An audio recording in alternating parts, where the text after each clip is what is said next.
Ernie Flexen here for Seconds Out with Matchroom's MC extraordinaire, David Diamante. David, how are you doing? Yeah, good, Danny. Nice to see you. And you, always a pleasure. We're here just a couple of days now before the big show at the O2, headlined by Dave Allen. Never thought we'd say that, but really happy for him. Against Lucas Browne, with Derek Chisora and Shinad Gashi also fighting on the bill. Which fight on the show are you most looking forward to? I do like the whole card, but I have to say it's David Allen. I mean, I love this fight because it's, look, the heavyweight division, we know we're boxing people. We got three kings sitting atop the division. That being said, there are still some really fine fighters and some really nice matches to be made. It's really all about finding the right dance partner.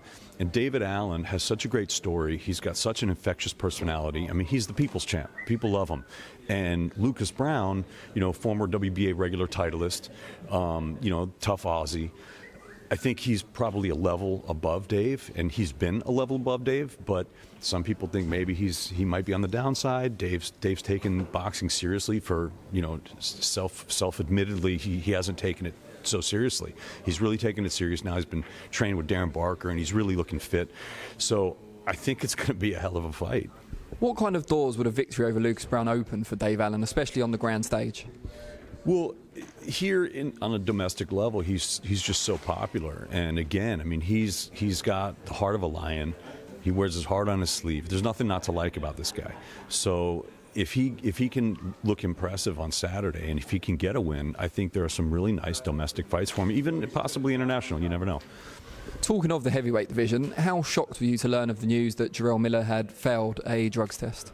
It is boxing, so shocked. Nothing to do with Jarrell personally. It's just boxing. I mean, these things happen. It's unfortunate.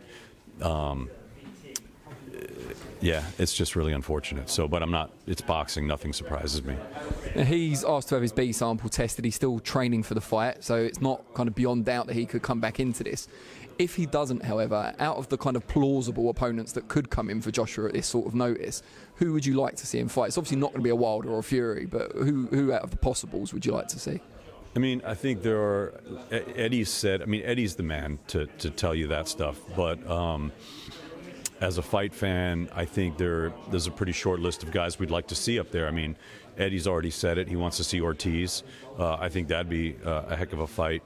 In New York, of course, Adam Kovnatsky is really tough, and he might get a shot too. He would definitely draw a lot of New Yorkers, that's for sure. He's really popular in New York, and rightfully so. He's a great guy, and he's very tough.